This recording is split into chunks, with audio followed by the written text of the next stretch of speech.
बिस्मिल्लाहिर्रहमानिर्रहीम। अस्सलाम वालेकुम नाजरीन, मेरा नाम मोहम्मद उस्मान है और आप देख रहे हैं इल्मुल असरार। नाजरीन, हम बचपन से सुनते और पढ़ते आए हैं कि नमाज बेहयाई और बुरे कामों से रोकती है। तो फिर आए दिन मदरसों में जहां 5 वक्त की नमाज बाजमात पढ़ाई जाती है, वहां बेहयाई के वाक़यात क्यों होते रहते हैं?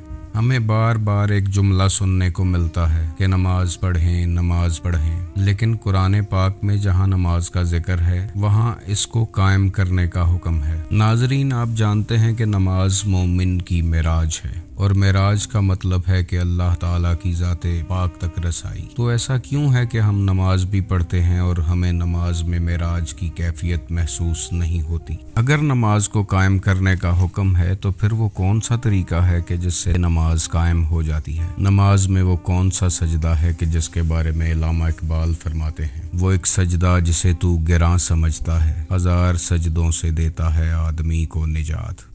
मस्जिद में नमाज तो अल्लाह की पढ़ के आते हैं और बाहर आते ही अल्लाह की मखलूक को हर तरह से परेशान करने में मसरूफ़ रहते हैं। आखिर क्यों नमाज इंसान का अंदर तब्दील नहीं करती? जैसे इंसान का जिस्म उसका ज़ाहिर है और उसकी रूह बातिन है, इसी तरह नमाज की रूह हकीकी नमाज है और ये हकीकी नमाज हर किसी के नसीब में नहीं होती। ये रकू व सजूद हर किसी के मुकद्दर में नहीं होते। दौराने नमाज मेराज हर किसी के हिस्से में नहीं आती। नाजरीन, ये वीडियो बहुत इन्फॉर्मेटिव होने वाली है। वीडियो को एंड तक देखिएगा, लाइक कीजिएगा, शेयर कीजिएगा और चैनल को सब्सक्राइब कीजिएगा ताकि हमारा और आपका राब्ता बना रहे। नाजरीन, आप अक्सर सुनते आए हैं कि इंसान अशरफुल मखलूकात है, जबकि ऐसा बिल्कुल नहीं है और अशरफुल मखलूकात का लफ्ज़ कुरान पाक में किसी जगह इस्तेमाल नहीं किया गया। अल्लाह ने इंसान को एहसन तकवीम पर बनाया है और अपनी रहमत का साया अता किया है और बहुत सी कौमों पर इंसान को बरतरी दी गई है। अल्लाह का इंसान पर ये एहसान अजीम है कि उसने अपना महबूब हम में भेजा और इंसान को अपना नायब और खलीफा कहकर इज्जत व तकरीम से नवाजा। आप बाजार से कोई भी डिवाइस खरीदें तो उसके साथ एक छोटी सी बुकलेट या एक सर्विस मैनुअल आता है। उस डिवाइस की मुकम्मल तफसील होती है। इंसान के लिए भी कुरान पाक उसका सर्विस मैनुअल है और हम ऐसे दीन के मानने वाले हैं कि जिस दीन का खालिक व मालिक कुरान पाक में बार बार फरमा रहा है कि तुम में से कौन है जो सोचे समझे, तुम में से कौन है जो गौर करे। इस किताब में अकल वालों के लिए निशानियां हैं और हमारी बदकिस्मती ये है कि हम इस दीन को बगैर सोचे समझे, बगैर गौर करे मानते आ रहे हैं। जहां कुरान पाक में नमाज का जिक्र है वहाँ नमाज को कायम करने का हुक्म है। अगर दिन भर रुकू व सजूद करने को कोई हकीकी नमाज मान ले तो ये उसकी गलत फहमी है और अगर किसी शख्स ने कुरान पाक पर गौर नहीं किया और नमाज की हकीकत तक नहीं पहुँच सका तो अगले जहान सख्त शर्मिंदगी का सामना करना पड़ेगा। नबी दो जहां सल्लल्लाहु अलैहि वसल्लम का फरमाने आली शान है कि नमाज ऐसे पढ़ो जैसे तुम अल्लाह को देख रहे हो। अगर ऐसी कंसंट्रेशन नहीं बना सकते, ऐसी यकसुई नहीं हासिल कर सकते तो नमाज को ऐसे पढ़ो जैसे अल्लाह तुम्हें देख रहा है। इसका मतलब ये है कि हमारा तमाम फोकस, हमारी तमाम यकसुई, तमाम कंसंट्रेशन और सारे का सारा ध्यान सिर्फ एक ज़ाते पाक पर होना चाहिए। नाजरीन, इबादत कोई भी हो, नमाज, रोज़ा, हज, ज़कात, ये किसी न किसी तरह अल्लाह की याद और उसकी मार्फत हासिल करने का रास्ता और प्रैक्टिस है और इंसान अगर साफ नीयत और तहे दिल से प्रैक्टिस करना शुरू करे तो एक ना एक दिन किसी मंजिल पर पहुंच जाता है। औलिया कराम के नज़दीक नमाज को दीन का सतून कहा गया है, जो बंदे को रब से जोड़ती है, अब्द को माबूद से जोड़ती है। नमाज को मेराज का जरिया करार दिया गया है जो इंसान को अल्लाह तक पहुंचा देती है, साजिद को मस्जूद से मिलाती है, आबिद को माबूद से जोड़ती है। हज़रत सुल्तानुल आरिफीन रहमतुल्लाह अलैह फरमाते हैं कि नमाज रोज़े अज़ल से अल्लाह ताला के फैज़ और रहमत से मिराज रब्बानी की हुजूरी है और फरमाते हैं जिस नमाजी का नफ्स, कल्ब और रूह सब नूर हो जाए तब उस अहले नूर की नमाज हुजूरी की नमाज होती है और हकीकी नमाज मेराज है जिसमें दीदार इलाही होता है।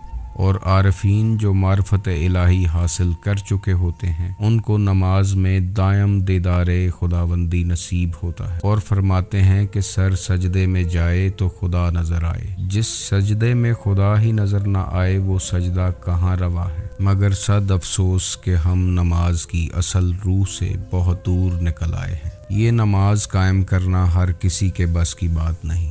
اللہ جسے توفیق دے وہ اس زندگی میں نماز قائم کر جاتا ہے۔ حضرت علی علیہ السلام ایک دفعہ جنگ کے دوران زخمی ہوئے اور آپ کے پیر میں تیر لگ گیا تو آپ نے فرمایا کہ دوران نماز اس تیر کو نکال لینا۔ اس کی وجہ صرف یہ تھی کہ اس وقت اللہ سامنے ہوتا ہے، اور جب اللہ سامنے ہوتا ہے تو کوئی دکھ درد تکلیف نہیں رہتا۔ اصل میں نماز اللہ سے کنیکشن کا نام ہے، اور اگر نماز کے دوران کسی کا کنیکشن نہیں بنا تو نماز بہت پیچھے رہ گئی ہے۔ نماز صرف سر سجدے میں رکھنے کا نام نہیں ہے، نماز ایک کمپلیٹ سرنڈر ہے۔ آپ کے دماغ میں جتنے ایمبیشنز، گولز، آئیڈیاز، جو کچھ بھی چل رہا ہے اس کو اللہ کے قدموں میں رکھ دینے کا نام سجدہ ہے۔ نماز بے حیائی اور برے کاموں سے روکتی ہے۔ اگر نمازی نماز پڑھنے اور مسجد سے باہر آ جانے کے بعد بے حیائی اور برے کاموں سے گریز کر لے تو یہی قائم نماز ہے۔ حضرت امام حسین علیہ السلام کا آخری سجدہ سجدوں کی معراج ہے۔ وہ آخری سجدہ تمام سجدوں کا مرشد ہے، وہ آخری سجدہ تمام سجدوں کا فخر ہے۔ جب امام حسین علیہ السلام نے سب کچھ اللہ کی راہ میں قربان کر دیا تو اپنا سر اللہ کے حضور سجدے میں رکھ دیا۔ یہ وہ سجدہ ہے کہ جسے دیکھ کر شیطان بھی چیخ اٹھا اور کہنے لگا کہ مجھے کیا معلوم تھا کہ آدم کی اولاد میں ایسے لوگ ہوں گے جو اپنا سب کچھ راہ خدا میں لٹا دیں گے۔ وہ اپنی تقدیر پر رونے لگا کہ میں نے اس وقت آدم کو سجدہ کیوں نہ کیا۔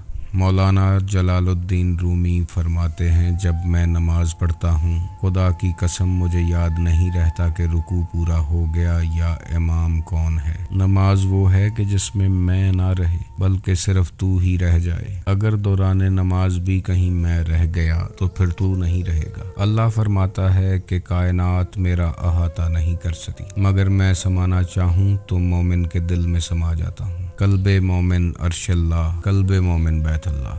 خانہ کعبہ تب قبلہ بنا جب اس میں سے 360 بتوں کو گرا دیا گیا۔ خانہ کعبہ کو بتوں سے پاک کیا گیا، پھر خانہ کعبہ کو مسلمانوں کا قبلہ بنایا گیا۔ اسی طرح انسان کے دل میں بتوں کا ڈھیر لگا پڑا ہے۔ انسان کے دل میں بغض، لالچ، کینہ، حسد، دشمنی، بہت سے بت ہیں۔ اس حقیقی نماز کو پڑھنے کے لیے ان بتوں کو گرانا پڑے گا۔ اپنے دل کو صاف کر کے برائیوں سے مسلسل توبہ کر لینا اور برائی سے رک جانا نماز حقیقی اور قائم نماز ہے۔ جب انسان کے دل میں دنیا ہوگی اور دنیا کی خواہشات، لالچ اور دنیا کے خیالات ہوں گے تو مالک حقیقی کی جگہ تو کہیں رہے گی ہی نہیں۔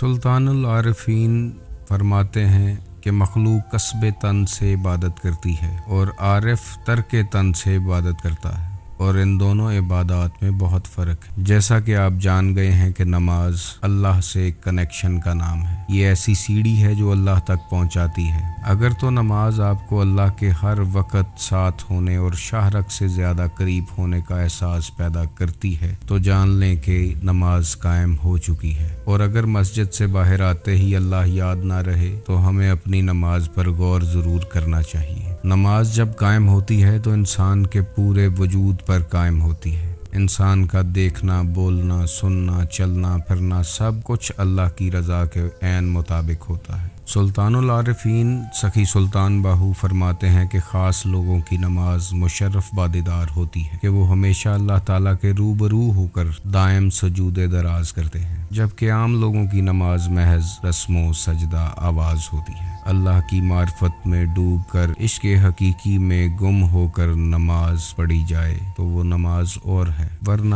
بہت سے لوگ عادتاً نماز پڑھتے ہیں اور نماز کی اصل روح سے بالکل دور ہوتے ہیں۔ بابا بلے شاہ رحمت اللہ علیہ فرماتے ہیں کہ 24,000 نماز فقر دی تو 5 کے دیاں پڑھدا، بلے شاہ دا ایک کوئی من کا مولا ہی مولا کردا۔ انسان ایک دن میں 22 سے 24,000 سانسیں لیتا ہے۔ और 24,000 नमाज से मुराद बुल्ले शाह का वही सांस का आना और जाना है कि इंसान का कोई सांस भी अल्लाह से गाफिल नहीं होना चाहिए। सखी सुल्तान बाहू फरमाते हैं कि जो दम गाफिल सो दम काफिर, सानू मुर्शद ए पढ़ाया हो। तो औलिया कराम जो इश्क इलाही में मुब्तला हो जाते हैं, उनके सांसों का आना और जाना भी इबादत इलाही में गुजरता है। सखी सुल्तान बाहू का एक बहुत खूबसूरत वाक़या किताबों में दर्ज है कि उस दौर में उलमाए दीन ने आपसे सवाल किया कि आप मस्जिद में नमाज क्यों नहीं पढ़ते, मस्जिद में आएं और बाजमात नमाज पढ़ा करें। तो सखी सुल्तान बाहू ने जवाब दिया कि मैं हमेशा नमाज बाजमात ही पढ़ता हूँ। चूँकि वो उलमाए कराम औलिया अल्लाह से वाकिफ़ नहीं थे तो छुप कर तस्दीक करने लगे, क्या वाकई ये बाजमात नमाज पढ़ते हैं या अकेले पढ़ते हैं। तो सखी सुल्तान बाहू ने जब नमाज की नीयत बांधी तो उनके अंदर से कई अरवाह आप ही की शक्ल में निकल कर पीछे सफ बांध कर खड़ी हो गई और वो आलम दीन ये मंजर देख कर हैरान रह गए। इस दुआ के साथ वीडियो को ख़त्म करते हैं कि अल्लाह आपको और मुझे नमाज की असल रूह और हकीकत को पहचानने की तौफीक अता फरमाए और इस दुनिया से जाने से पहले हमारे अंदर नमाज हकीकी को कायम फरमा दे। आप खुश रहें, आबाद रहें और सदा मुस्कुराते रहें। अल्लाह हाफिज।